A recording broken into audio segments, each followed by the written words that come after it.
Welcome, Red Eyes members. We are talking with Lynn Marzulli about aliens, UFOs, and the end-time deceptions. And I want to begin here this segment to talk a little bit more about some of the alien encounters, I guess. There are kind of a few different techniques of how you can recall or bring back some of these memories. We were talking earlier about how this potentially is something that is being suppressed, that the memories of these events are being suppressed by the people who are subjected to them. One technique here is the hypnosis techniques, and there have been some, criticism of this particular approach to things. How do you stand in regards to hypnosis, Lynn? Do you think that that's a good approach or a valid approach to get information out of so-called abductees? Well, I think first of all, the idea of hypnosis is as being reliable. Is depending on who you talk to, most people, there's basically two camps. Some people believe that you got to be very careful because the information can be skewed very easily, and other people completely discredit it, 100%, that it's totally unreliable. Mm. So maybe it's somewhere in the middle. Who knows? The bottom line is knowing that when I interviewed the people for the book. Now, Dr. Jacobs has interviewed hundreds of people, some of them through hypnotic regression, no doubt, many of them through that. But the next person I interviewed in the book is Karina Sables, who's an abductee who remembers her abductions without the use of hypnosis. And there are others of her ilk. Mm. She's not the only one who remembers these things without the aid of hypnosis. So I deliberately chose her because she speaks of interaction with these beings. I also talked to Lynn Dickey, who was a contactee, same deal. Fully awake, fully aware, not asleep, being communicated with in a telepathic way by these entities, which she at first believed and embraced as benevolent, wonderful star gods, who later she fled from, renounced, and believed that they were messengers of deception. And really, they were there just to deceive her. If we talk about some of the experiences that people are having, let's take this kind of the scientific approach that seems to be the nature of these visitors or beings. I mean, the scraping off of DNA, the taking of samples, genetic testing seems to be going on. What do you think is the root cause of this? What is the purpose of that? Well, Dr. Jacobs believes, as I do believe, and we can also tie this back into the Nephilim trilogy and my work on the Nephilim, the idea that these fallen angels, there's a breeding program going on, a very, what's that I'm looking for? A very vigorous breeding program going on, and the idea is to create some sort of a human/alien, which I would then substitute fallen angel, hybrid, which reflects Genesis 6 to the 9s. And remember, here's another prophecy. This is from Yeshua, or Jesus, when he says that when I return, speaking of his second coming, which a lot of people have trouble with, but I embrace that and believe it's literal and believe that that's the answer to the riddle that we're in. Mm-hmm. When he finally comes back, it'll be like the days of Noah.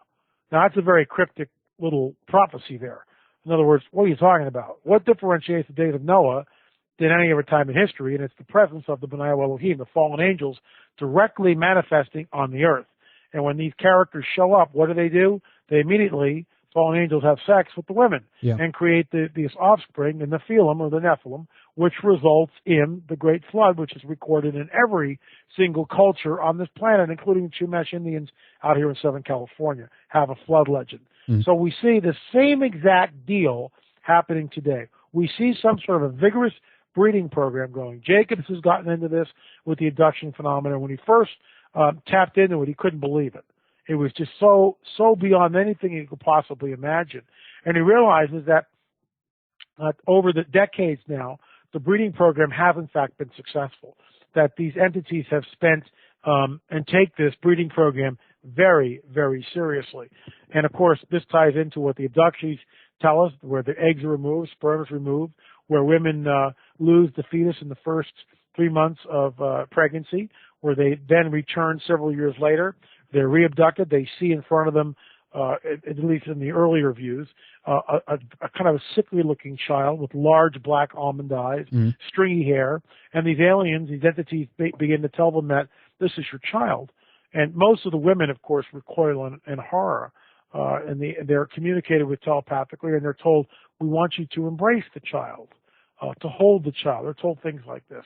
It's so off the hook. I mean, it's just so foreign from anything we can even imagine, and yet, time after time, more and more abductees talk about this exactly in great detail, this aspect of the phenomena, where the breeding program is vigorous, it's happening, they see their offspring, and what has happened over the decades, they're very close. In fact, Jacobs believe that they have actually integrated certain hybrids into the general population, to the point where you won't know who they are unless they begin to manifest some sort of supernatural power. Because here's the deal. These entities, these hybrids, have supernatural power. They do. Stuff that makes, we'll look at these people, they'll be treated like as demigods in a way, because they'll be able to do things that normal human beings cannot do, which is terrifying stuff when we start to look at it.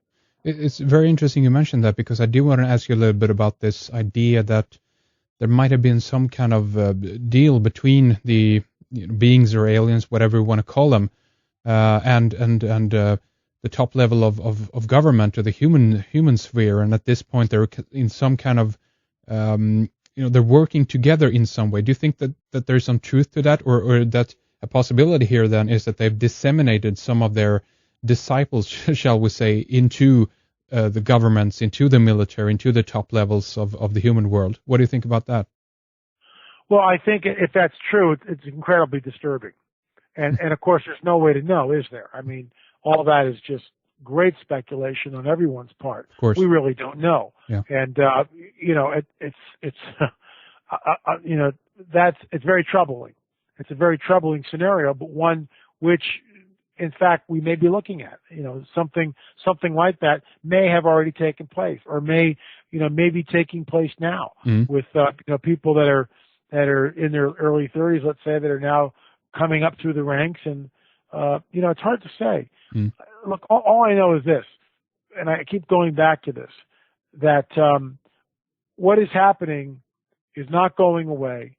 It's burgeoning, and we need to start looking at it. We really need to start looking at this thing, and people, scientists, religious leaders, the churches, need to really start looking at what's going on, because it's not pretty. And if what I've written about, this is my 5th book, and I'm working on another one now, is true, we're in for a real rough time in the days ahead. Very, very rough time. When we're talking about different accounts here, were there any kind of difference in regards to the encounters that people were having? If we're talking, I'm thinking, for instance, we hear stories about, the Men in Black, for instance. We have these weird kind of subgroups that are popping up here and there. People are talking, of course, about the Greys, which is the more, I'd reckon, the more kind of popular version of what the alien is looking like, and their appearance and behavior and so forth. But there are other possibilities here as well. People are talking about some of the more kind of Nordic type races, again, going back to the Men in Black. Is there anything at all that you've been looking into as well? Well, I mean, we've all heard about the Men in Black. When I researched the Mothman prophecies and all that happened in 1966, 67 in Point Pleasant, West Virginia, the Men in Black were appearing all over the place. I mean, broad daylight, Men in Black, pulling up in black cars and getting out and walking into people's offices and picking things up like pencils and looking at them like they've never seen them before. I mean, just really bizarre. High strangeness is what Linda Moulton Howe called it. And it certainly was. I mean, it was high strangeness. And I believe that it's another aspect of this. What are we looking at? Are we looking at early forms of hybrids coming back into or trying to interface in this dimension? I don't know. Are we looking at hybrids that are sent by the government to kind of put the lid on this stuff? I don't know. Are we looking at mind control? I mean, I don't know what we're looking at, but I do know this: we're looking at something. It's not a figment of somebody's imagination. If one guy sees it, okay, well, that's great. 2 people, you start to wonder. If hundreds of people are seeing the Men in Black, in a period of time, which is exactly what is happening in Point Pleasant, West Virginia, Occam's razor will tell us that the simplest answer is usually the best one. Mm. And that's what it is. What's the answer? The men in black are there, okay? That's what it is. What are they? I can't tell you that. Don't know. I don't think anybody can tell us what they are. We can conjecture till the cows come home. But once again, we can agree that the phenomenon is real, it's burgeoning, it's not going away. People need to stop, just brushing this. Here's a story the other day, true story. Henrik, I'm in the market. A guy I haven't seen in about 3 or 4 years. He doesn't know what I'm doing. My books, my research and stuff. He has no idea. I mean, he goes, "Hey, Lynn, how you doing?" Fine, the usual typical guy stuff. And he goes, "What are you working on? What are you doing?" And I go, "Oh, I just finished a new book." And kind of his eyes light up and, "Wow, that's great. What's it about?" And I go, "Oh, it's about my research into the UFO and the secret alien agenda." The guy literally takes a step back from me. Literally. Takes a step back from me. His eyes widen up. He starts looking around for some way of getting out of the conversation. It was hysterical. Just hysterical. And I face this all the time. I really hold when I meet people and stuff, and they don't know what I do, I don't advertise this at all. But yet I'm on the radio, 4 or 5 days a week talking about it to different people. I have my own show on the Q Files. I substitute for Steve Quayle once a week on Wednesday. It's an hour show, and I do that. In fact, tomorrow we are going to talk about the article that was in the Jerusalem Post with the Raelians and that whole deal. We're talking about the coming great deception. So, look, I honestly believe that the men in black were there.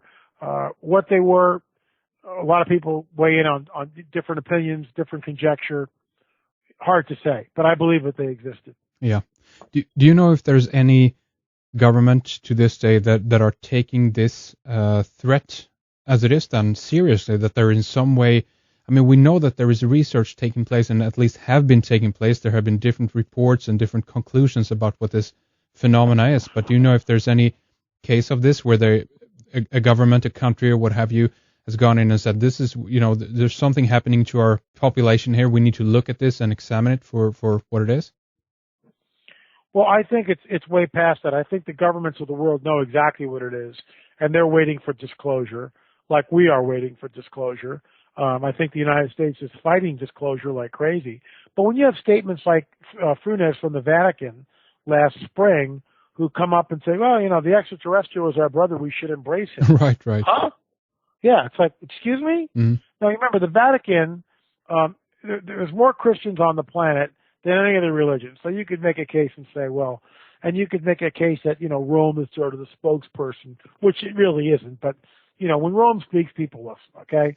The thing's been there for like almost 2,000 years. So it's an ancient bastion of religion. Now, what I believe in is not religion. Religion is funny hats and incense and robes and candles and monks with weird heads and, funny books and funny rituals and all this crazy stuff, which has nothing to do with anything. It's all inventions of men. Every single bit of it is all inventions of men. I'm talking about a real relationship which is ongoing and very personal. That's a whole different deal. And that, of course, is very supernatural when I walk into it. And we can get into that if you want to talk about it later. But, the bottom line is this, that when the Vatican speaks, people listen. And the fact that, why does the Vatican have to come out and tell us this in the spring? So, again, I believe that disclosure is coming. I don't know when that is. I don't think anybody does. I put it at the end of this horrific Middle Eastern war. Look, Benjamin Netanyahu is running for prime minister in Israel. He is a hardliner. He's a hawk. Yeah. He's a Sabra. He was born in Israel. We know how he's going to deal with this thing, and he's already gone on the record in no uncertain terms saying it like, look, I will deal with the Iranian situation and do whatever it takes to assure Israel that Iran does not get the bomb. He's very, very specific in what he's saying here. And we know that Benjamin Netanyahu has also said that it's 1939